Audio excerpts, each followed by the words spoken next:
Goosefeather's Curse, Chapter 2. Goosekit crouched in the ferns, not daring to breathe. He could hear paw steps coming closer on the hard-packed earth, and the soft noise of his stalker tasting the air. "I know you're in there," a voice growled. Goosekit tensed, ready to push himself deeper into the ferns, but there was a rattle of fronds, and a dark red shape appeared in front of him with a yowl of triumph. "Found you," Poppykit declared. Her amber eyes shone. "Great hiding place, Goosekit. The smell of cloudberry's herbs really hid your scent."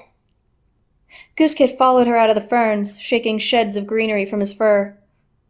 Behind them a voice rasped. "Are you kids playing hide-and-seek near my den again? I told you not to flatten those ferns. They keep out the drafts." Poppykit rolled her eyes. Cloudberry is such a grump. I bet she never played when she was a kit. Goosekit nodded. "Playing probably wasn't allowed back then.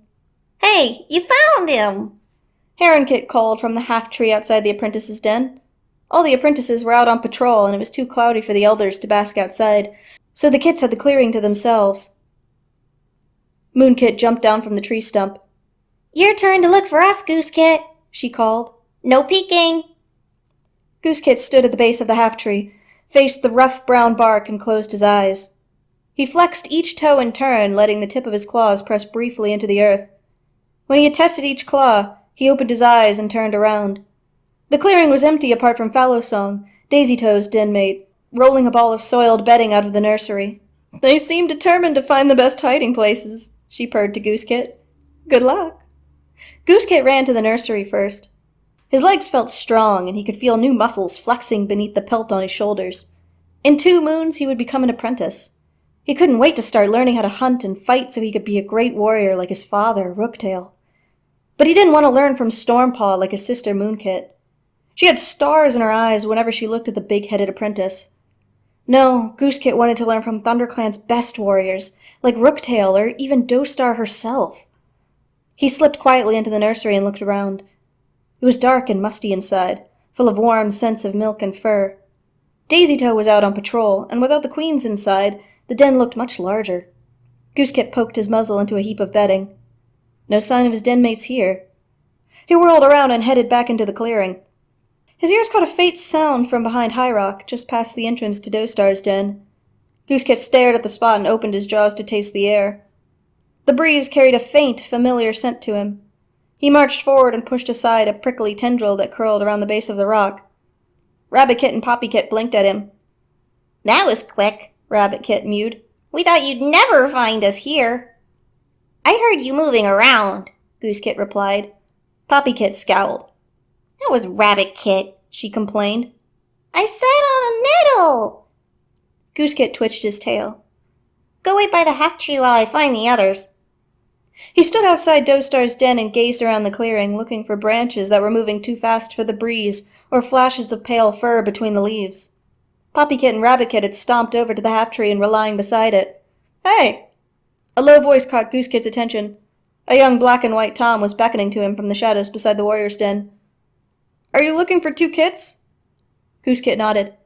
"The dark brown Tom went behind the elder's den," mewed the Tom, "and I think I saw the other one go into those ferns." Goosekit's fur spiked. If Cloudberry caught Moonkit beside her den, they'd be in big trouble. "Thanks," he called to the black and white cat. He bounded to the elder's den and squeezed behind it, screwing up his eyes so they didn't get poked by thorns.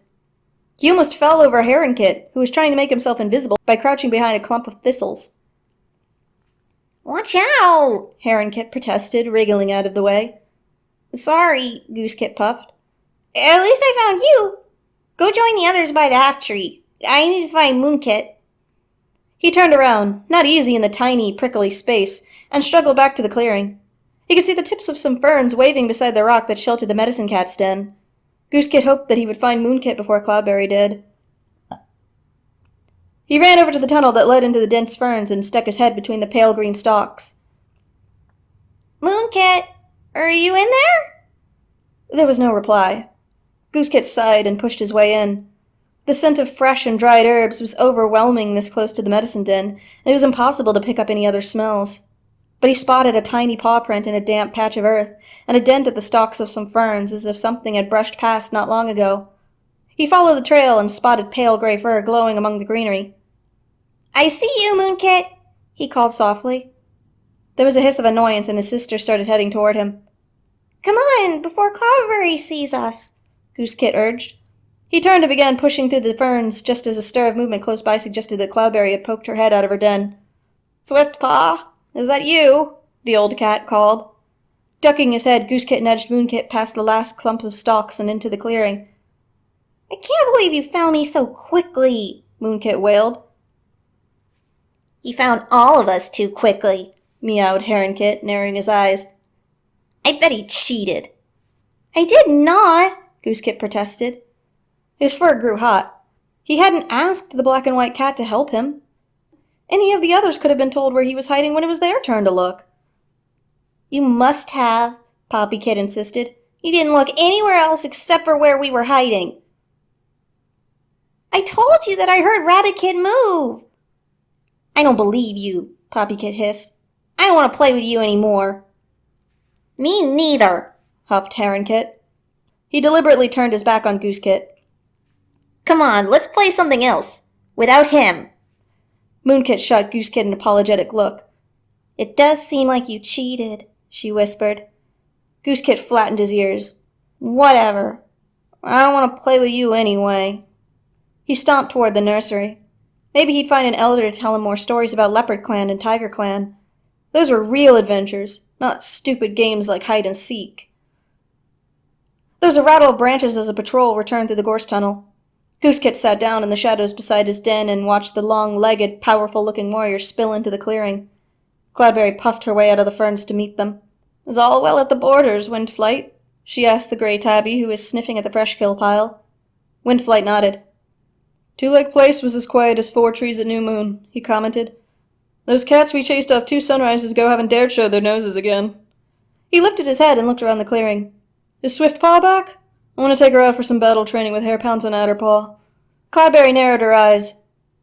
I assumed she'd met up with you and joined the patrol. I haven't seen her since she left. No, she didn't join us. I thought you told her to fetch comfrey leaves and come straight back, Windflight meowed. A dark ginger cat with a white muzzle trotted over to them. Are you talking about Swiftpaw? Is something the matter? Nothing to worry about, Flashnose, Windflight mewed. Swiftpaw is taking longer than we expected to fetch herbs, that's all. Flashnose turned in a tight circle. She went out before we did. Something must have happened to her. Windflight touched her rump with the tip of his tail. She'll be fine. She's almost a warrior now, and she's smart enough to take care of herself. Just like her mother, he added. But the ginger she-cat refused to be comforted. We must find her. What if she came across a fox? She looked at the den below High Rock. Is No Star back yet? Cloudberry shook her head. You're the first patrol to return. No one here but the kits and the elders. Another patrol returned, this time carrying the rewards of good hunting. As they started to drop their catch on the fresh kill pile, Flashnose called to them. Did any of you see Swiftpaw in the forest? Daisytoad tucked the tail of her fat gray squirrel onto the pile. Not a whisker, she meowed. I thought she went back to fetch herbs. She did, but she's not back yet, Windflight explained. I'm sure she's fine. You can't be sure, Flashnose hissed. Swiftpaw is too young to be out on her own. We'll go back out and look for her, Redtail meowed, coming to stand beside Flashnose. The other warriors in his patrol nodded. Daisytoad trotted over to the kits, who were watching, huge-eyed. Come on, into the nursery, she prompted. I want you to stay there until I come back. As she ushered them past Goosekit, she included him with a sweep of her tail. You too, little one. But we could help look for Swiftpaw, Moonkit protested as Daisytoad pushed them into the den. Definitely not, Daisytoad mewed. It's bad enough that an apprentice has gone missing. We'll be back soon. She whisked around and Goosekit listened to the warriors thundering through the gorse. Their paw steps faded as they climbed the ravine and disappeared into the trees. Rabbitkit scrabbled crossly at the dried moss. We totally could have helped, he grumbled. I'm nearly as big as the apprentices. Heronkit nodded. It would be just like playing hide and seek, except we wouldn't cheat, mewed Rabbitkit, glaring at Goosekit. Goosekit wasn't in the mood for defending himself again. When the others started to play a game of spot the ant at the far end of the den, he slipped through the brambles. The clearing was deserted except for Cloudberry dozing near the entrance, and, tucked below High Rock, the black and white Tom who had helped Goosekit find his den mates. Goosekit trotted over to him. "You're an apprentice, aren't you?" he asked. The Tom stopped licking his chest fur and looked up. "That's right." "Why are you looking for Swiftpaw? Can you go find her, please?" The black and white cat looked unsure. "I don't think I can go by myself," he mewed. A long-tailed warrior with brown striped fur padded past. "Hey!" the black and white cat called. "An apprentice has gone missing." The warrior stopped and fixed clear amber eyes on Goosekit. "Which one?" "Swiftpaw," Goosekit replied.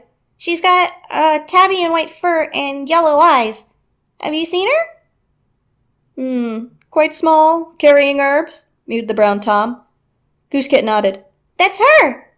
The warrior turned to walk away. "Oh, yes, I saw her," he purred. "She was just below Sunning Rocks, in the reeds." Goosekit started to call after him, but the sun was in his eyes and he couldn't see where the warrior had gone. The clearing was starting to fill up with another returning patrol, and the ravine echoed with the cries of alarm as Cloudberry woke from her snooze and told them what had happened. Goosekit ran over to the warriors. Taking a deep breath, he stopped and stretched himself as tall as he could. "I know where Swiftpaw is," he blurted out.